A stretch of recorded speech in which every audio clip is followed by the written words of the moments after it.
Hello, I'm Daniel, and welcome to the Emunah Project. We here at the Emunah Project are continuing in our series of videos with respect to information, education, inspiration, guidance, advice. And we spent quite a few videos talking about the Mishkan and the Tabernacle, the portable sanctuary that the Jews kept with them in their wanderings in the 40 years in the wilderness. And there have been a lot of comparisons made, a lot of metaphors. And there's one that I'd like to bring out. The Torah tells us that the cloud of God would be on the Mishkan during the day, and the fire would be on it at night throughout the journey. So during the day it was a cloud, during the night it was a fire. And we see this in Exodus chapter 40, verse 38. It is said, Chazal, our sages, say that a Torah scholar, someone who is learned in the Torah, someone who takes his life, his religious life seriously and learns, he's a microcosm of the tabernacle, of the sanctuary. He's a microcosm of the Mishkan, a living embodiment of the tabernacle.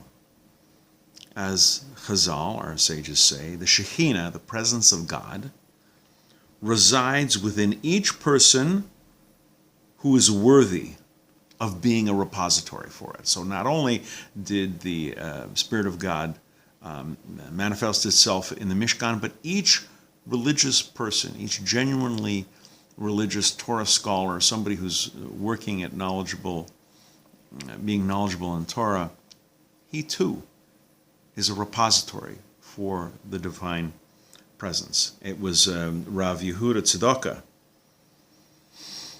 who made the following observation. The Mishkan had, the tabernacle had two qualities, cloud and fire. Likewise, again, the comparison of the Mishkan, the tabernacle, to a Torah scholar.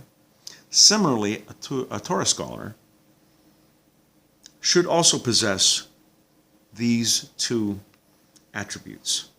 The cloud is an allusion to modesty, to tznius. He should be modest and unpretentious, covered, as it were, as if by a cloud. He should always be careful what he says, what he does, clouded in modesty. However,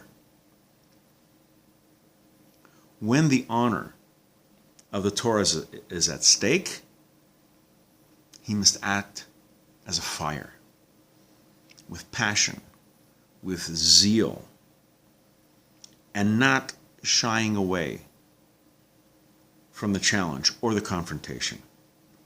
Humility is a great virtue. It's very special, and one that every Torah scholar should possess.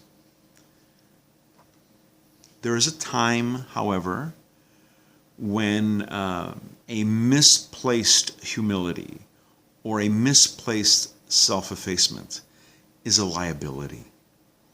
When the Torah, or those who epitomize its doctrine, are disparaged, when they're attacked, when they're under fire, one must rise to the occasion and vehemently oppose those who would undermine the Torah. It's all good to be, quiet and unassuming and modest and careful and circumspect, but when the Torah is under attack, when people who are knowledgeable in the Torah, when our rabbis, when our religious leaders are under attack, that's not the time for modesty.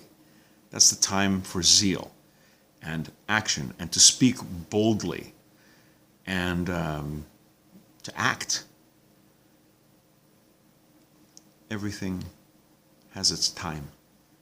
Everything has its day. We has to have cloud and fire. The Mishkan had both, and now those of us who take our religious lives seriously, we must have both tznius, modesty, and but at the same time, we can't lack fire. We need it, because there are times when the situation calls for a fiery response, and we are to respond sometimes in kind. We're going to be doing more videos along these lines. Please come back, please watch, please learn, and until next time, on behalf of the Emunah Project, I'm Daniel, and thank you so much.